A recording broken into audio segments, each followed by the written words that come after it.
notion de réforme est évidemment une notion extrêmement dangereuse quelque part. Parce que, au premier degré, réformer, j'aime bien aussi le mot refondation, réformer, revenir aux sources, revenir aux racines, revenir aux principes premiers, c'est que le dire, c'est un peu redondant, d'un processus, ça peut donner lieu à des excès. Un des exemples les plus remarquables, c'est évidemment le cas du chancelier Hitler, qui, au nom d'une certaine forme de son idée de la réforme, comme pour paraphraser De Gaulle, Hitler se faisait une certaine idée de la réforme, dans un pays d'ailleurs qui est réformateur, mais enfin lui n'était pas. Et qui est marqué par la réforme, par Luther, etc. La notion de réforme implique des changements, implique de nettoyer, implique de vider, implique de renouveler l'homme nouveau. Et il est évident que dans toute réforme, il y a des boucs émissaires. C'est-à-dire qu'il y a toujours des choses, on dit, bon, mais ça, il faudrait supprimer, ça, il faut évacuer, ça, on n'en a plus besoin. Et évidemment, on peut imaginer tous les excès que ça peut produire. Il y a toujours des victimes d'une réforme, des gens qui sont le dindon de la farce, en quelque sorte. Et les Juifs, sous Hitler, ont été les victimes de son esprit réformateur. Mais d'un autre côté, l'astrologue, puisque je parle en tant qu'astrologue, et je n'aime pas cette étiquette très réductrice, l'astrologue, il doit prendre de la hauteur. L'astrologue, il n'est pas censé se polariser sur un seul cas de figure. Il faut qu'il regarde des dizaines de cas de figure qui sont semblables en dépit de leur différence. C'est ce que d'ailleurs dit, je crois, Socrate à un moment donné. Il faut percevoir les points communs par-delà tout ce qui peut distinguer. Et tout comme, bon, entre 10 assiettes sales, elles finissent par plus ressembler. Il faut les laver pour qu'on s'aperçoive qu'elles sont semblables. Il faut enlever les éléments qui viennent se rajouter et qui viennent fausser la perception de l'ensemble et la cohérence de l'ensemble. Donc, oui, il y a un risque de plus ou moins bien diagnostiquer les vrais facteurs à réformer et les éléments, c'est le problème du bébé avec l'eau du bain. Alors, dans le cas des Juifs, il semble qu'on ait voulu, à mon avis, justement, jeter le bébé avec l'eau du bain.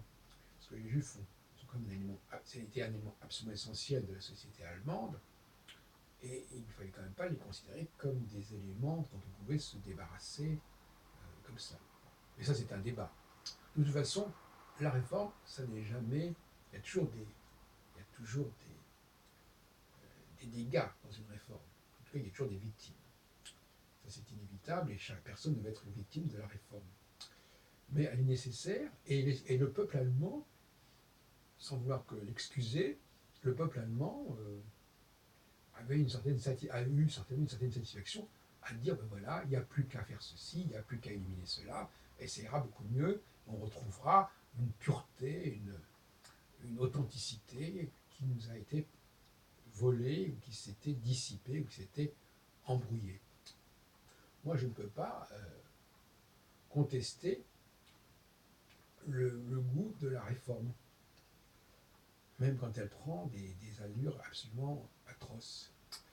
Et inversement, un peuple qui se refuse à la réforme, c'est également un peuple qui est à plaindre, pour des raisons totalement différentes d'ailleurs. La France, par exemple, semble, à bien des titres, beaucoup plus bloquée dans son processus de réforme que l'Allemagne. Alors l'Allemagne, ça s'est fait effectivement avec des cas extrêmes, des réformes épouvantables, des réformes salutaires, le miracle allemand, etc. Après la Seconde Guerre mondiale, avec le chancelier Erhard, par exemple. Je ne sais pas s'il était chancelier, ou en tout cas il était ministre des Finances, ou les deux.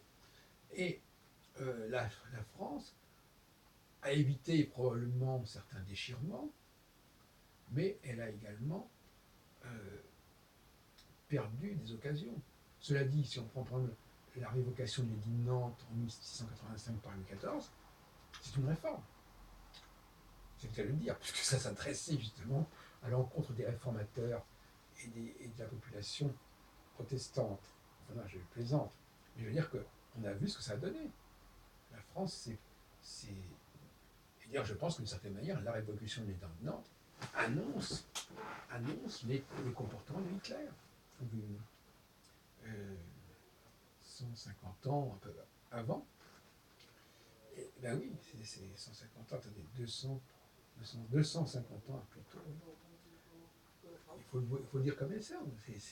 Les Français, en expulsant leurs protestants, ils ont anticipé par rapport à ce qui s'est passé avec Hitler, de même que les Anglais, quand ils ont exécuté le roi Charles Ier, ils ont été les précurseurs de l'exécution de Louis XVI.